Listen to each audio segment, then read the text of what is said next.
Let's just say it right here, and let me say it slowly for my Democratic friends in Washington, D.C. Black voters are more conservative than you are. White woke leaders in Washington, D.C. Hispanic voters are more conservative than you are. White woke leaders in Washington, D.C. Asian American voters are more conservative than you are. White woke voters in Washington, D.C. And they're more conservative on crime. They're more conservative on education. They're more conservative on, quote, these woke issues. Get off of Twitter. I'm telling you, and Rev, if you look at Biden runs against 15 progressives. Biden's the only moderate. Biden wins. We've said it time and again. Eric Adams runs as a conservative. He wins Brooklyn. He wins the Bronx. He wins Staten Island.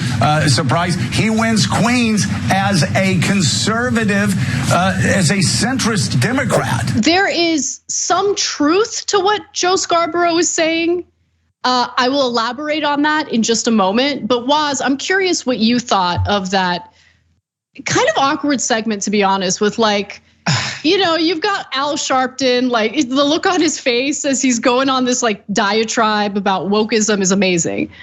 But Al Sharpton is kind of the perfect person to have up there at the same time, because all of those things that Joe Scarborough mentioned are generally true. However, what he doesn't say, and which I have to think is actually deliberate, is that all of those groups of people, every single poll tends to point this out, is more economically to the left of all of y'all. All of the woke libs in DC, definitely more economically left than freaking Joe Scarborough. And more specifically and more importantly, why I think Al Sharpton being up there is important, they're more economically left than all of the black political leadership class, than CBC, all of these jokers, man. Like the average minority voter wants redistributive policy all the freaking time, all day, every day, but you're not gonna hear that on Morning Joe. No, that is indisputable, and that is such a great point. And I think the fact that the mainstream Democratic Party is beholden to their corporate donors, and plus they're investing in individual stocks themselves, they're not really going to campaign on an economic populist message. Some of them might. It's half-hearted. There's usually inconsistencies on what they're campaigning on, and people don't believe them. But in reality, all we really see mainstream Democrats engaging in is they let the right wing frame the cultural debate or the cultural argument of the moment, and Democrats try to respond to it. They do so ineffectively, but at the end of the day, all they're talking about, all they're campaigning on, all they're focusing on is culture-related stuff that, I do think that Scarborough has a bit of a point about, conservatism within, African-American voters, Asian voters. That is true. I mean, religion plays a role there. And then the other thing is, there's a lot of kneeling in kente cloths. There's a lot of, sloganeering and stuff about defunding the police, but they also have to look at the polling coming from various black and brown communities across the country, where, believe it or not, there's many examples of this, okay? Even in places like Seattle. So people of color over and over again vote that they do not want to defund the police, that they are concerned about crime within their neighborhoods, that they want something done about it. I give you that because if you're running on a defund the police message, it is, and you're avoiding any type of economic populism within your platform, you are putting yourself at a disadvantage among some voters. And I think that might have played a role in the Trump campaign getting a larger share of the African-American vote in the re-election campaign, right? Like Trump increased his favorability among black men in 2020. And so we need to be frank about why that's happening.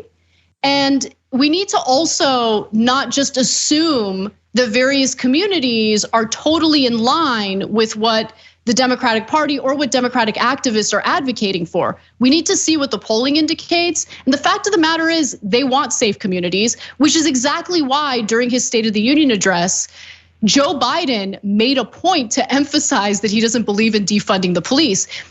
Lefties think that he did that to turn his back on voters. No.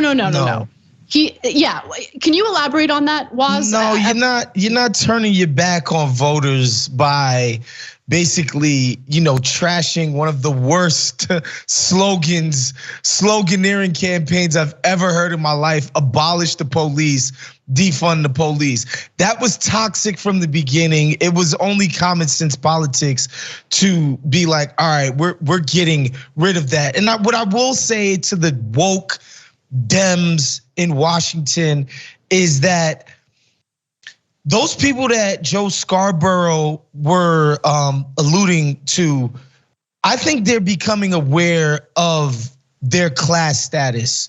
And I think Asian American people or Asian American immigrants have an understanding that they don't really, like, if you live in Sunnyside, Queens, you don't got a lot in common with some Berkeley or Stanford educated cats out in California. Those ain't your cohort.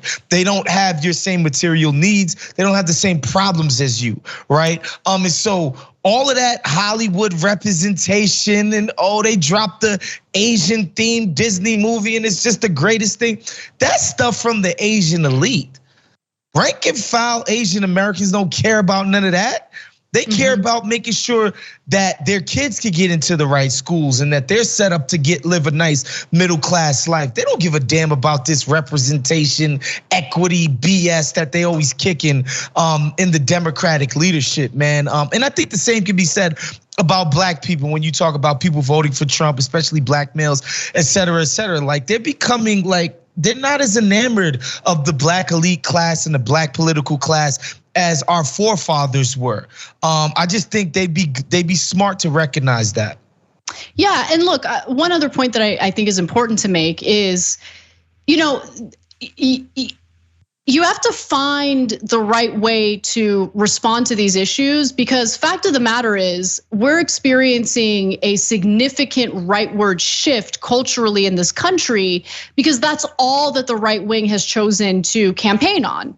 And so there needs to be an effective response to that to protect the rights of people who are being targeted and attacked, whether we're talking about women with reproductive rights, the transgender community and how they've been targeted.